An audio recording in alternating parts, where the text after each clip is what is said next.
Hi friends, இன்றைக்கி நம்ம capsicum rice எப்படி செய்கிறதுங்கிறத பார்க்கலாம். கேப்சிகம் ரைஸ் செய்வதற்கு ஒரு கடாய் அடுப்பில் வச்சுக்கலாம். கடாய் அடுப்பில் வச்சதுக்கு பின்னாடி ஆயில் ஊற்றிக்கலாம். ஆயில் ஊற்றினதுக்கு பின்னாடி குட்டி குட்டியாக அரிஞ்சு வச்ச வெங்காயத்தை வந்து அதிலே ஆட் பண்ணிக்கலாம். உப்பு அதிலே தேவையான அளவு போட்டுக்கோங்க.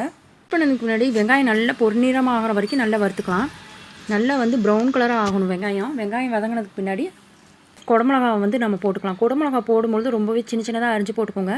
போட்டு நல்லா வதக்கிக்கலாம். வதங்கினதுக்கு பின்னாடி அதில் 1/2 டம்ளர் தண்ணி ஊற்றிக்கலாம். தண்ணி ஊற்றி நல்லா வதக்குங்க. வதங்கினதுக்கு பின்னாடி இதில் மஞ்சத்தூள் வந்து ஒரு 1/4 டீஸ்பூன் அளவுக்கு போட்டுக்கிறேன். மிளகாத்தூள் ஒரு 1/2 டீஸ்பூன் அளவுக்கு போட்டுக்கலாம். மிளகாத்தூள் போட்டதுக்கு பின்னாடி தண்ணியில் நல்லா ட்ரை ஆகணும். ட்ரை ஆகினதுக்கு பின்னாடி தான் நம்ம வந்து முட்டையை போடணும். முட்டை வந்து இதில் கண்டிப்பாக ஒரு முட்டை போட்டால் தான் டேஸ்ட்டு சூப்பராக இருக்கும்.